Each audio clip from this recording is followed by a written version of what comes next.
नमस्कार, आकाशवाणी से प्रस्तुत है समाचार प्रभात। वक्फ कानून पर केंद्र का सुप्रीम कोर्ट में हलफनामा, कहा धार्मिक अधिकार में कोई हस्तक्षेप नहीं, सभी याचिकाएं खारिज की जाएं। हरियाणा से पाकिस्तानी नागरिकों को निकालने के आदेश, अमित शाह ने सीएम सैनी से बात की। केंद्रीय मंत्री पासवान बोले हर खून का बदला लेंगे। चौथी तिमाही में मारुति सुजुकी का मुनाफा 1% घटा, 135 रुपए लाभांश देगी कंपनी। नतीजे उम्मीद से कमजोर, शेयर गिर सकता है। चेन्नई हैदराबाद के लिए प्लेऑफ की अंतिम उम्मीद, सीएसके वर्सेस एसआरएच। चेपोक में अब तक चेन्नई के खिलाफ नहीं जीती हैदराबाद। करनाल में दरगाह के बाहर मुस्लिम समुदाय का प्रदर्शन, पाकिस्तान और आतंकवाद का पुतला जलाया, बोले मुसलमान भारत सरकार के साथ।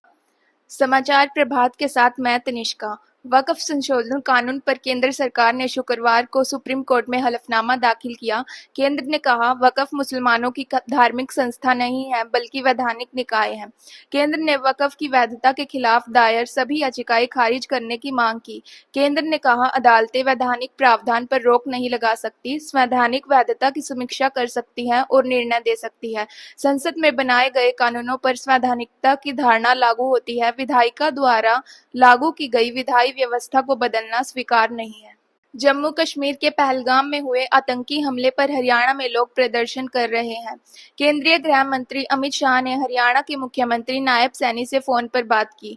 शाह ने सैनी को कहा कि राज्य में रह रहे पाकिस्तानी नागरिकों को बाहर किया जाए। सोनीपत पहुंचे केंद्रीय मंत्री चिराग पासवान ने कहा इस घटना की जितनी निंदा की जाए उतनी कम है। इससे पहले पुलवामा में ऐसी घटना हुई थी, उस वक्त भी आतंकवादियों और उनके आकाओं को मुंह तोड़ जवाब दिया था। खून की एक एक बूंद का बदला लिया जाएगा, अब किसी को भी नहीं बख्शा जाएगा। आतंकवादियों को उनकी भाषा में करारा जवाब दिया जाएगा।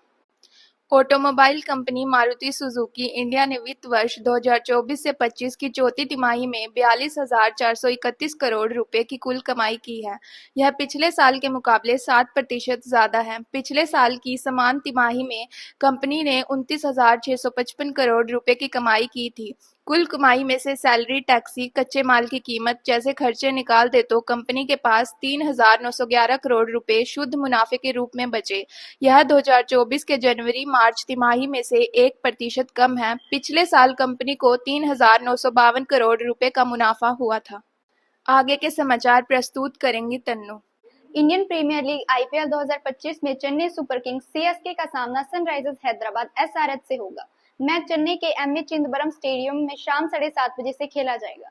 दोनों ही टीमों को अपने पिछले मैच में मुंबई के खिलाफ हार का सामना करना पड़ा है। चेन्नई को मुंबई ने 9 विकेट से तो हैदराबाद को मुंबई ने 7 विकेट से पिछले मुकाबले में शिकस्त दी है। आज दोनों टीमों के लिए करो या मरो वाला मैच है।